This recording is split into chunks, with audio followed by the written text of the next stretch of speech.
کہ رسول اکرم صلی اللہ علیہ وسلم نے اپنے طور پر جب ابھی اس پر مطلع نہیں تھے شاید کہ اللہ کا فیصلہ کیا ہے، تو یہ کوشش کی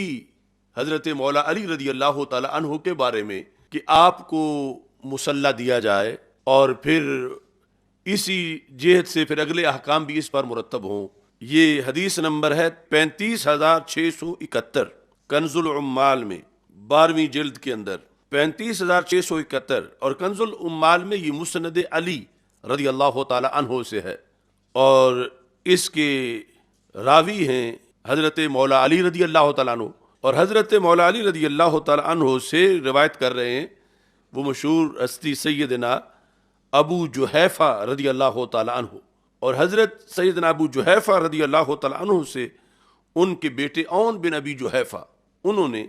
اس کو روایت کیا ہے کہ حضرت مولا علی رضی اللہ تعالیٰ عنہ کہتے ہیں قال رسول اللہ صلی اللہ علیہ وسلم یا علی نازلت ربی فی کا سلاسن، میں نے آپ کے بارے میں اپنے رب سے 3 بار بات کی، آپ کو مقدم کرنے کے لیے، آپ کو اولیت دینے کے لیے، آپ کو پہلا نمبر دینے کے لیے میں نے اپنے اللہ سے 3 بار بات کی۔ فَأَبَا أَن يُقَدِّمَ إِلَّا أَبَا بَكْرٍ،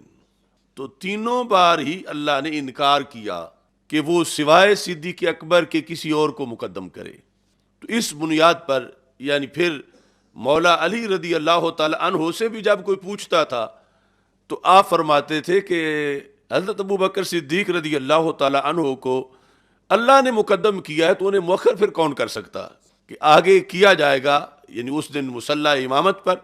اور اس پر پھر جو مرتب ہونے والی ہے خلافت، تو وہ صدیق اکبر رضی اللہ تعالی عنہ ہوں گے جنہیں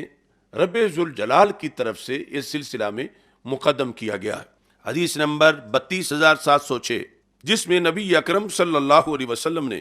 جو اللہ کا فیصلہ تھا پھر اس کو نافذ کیا اور فرمایا ما قدمت ابا بکر و عمر، چونکہ صرف حضرت صدیق اکبر رضی اللہ تعالیٰ عنہ کی تقدیم کا مسئلہ نہیں ہے، ان کی تفضیل کا صرف مسئلہ نہیں ہے، ان کے بعد حضرت عمر رضی اللہ تعالیٰ عنہ کی بھی تفضیل ہے۔ تو رسول پاک صلی اللہ علیہ وسلم نے فرمایا ما قدمت ابا بکر و عمر، میں نے ابو بکر صدیق رضی اللہ تعالیٰ عنہ اور حضرت عمر رضی اللہ تعالیٰ عنہ کو مقدم نہیں کیا، ولیکن اللہ قدمہما، اللہ نے ان دونوں کو مقدم کیا ہے، ومن بہما، اور اللہ نے ان پر احسان کیا، فاطیعوہما، ان کی اطاعت کرو، واقتدوا بذکرہما ومن ارادہما بسوء، پہلے تو ان کی تقدیم کا ذکر کیا اور ان کے ذکر خیر کا ذکر کیا،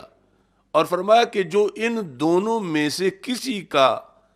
ذکر خیر کے ساتھ نہ کرے بلکہ ان کی طرف کسی سوء یا برائی کی نسبت کرے، تو سرکار نے فرمایا انما یریدنی، وہ ان کی طرف نسبت نہیں کر رہا، وہ میری طرف نسبت کر رہا، فانما یریدنی والاسلام، وہ اسلام پہ حملہ کر رہا ہے، وہ رسالت پہ حملہ کر رہا ہے، جو ان 2 ہستیوں پر تنقید کرتا ہے اور ان کے خلاف زبان کھولتا ہے، تو وہ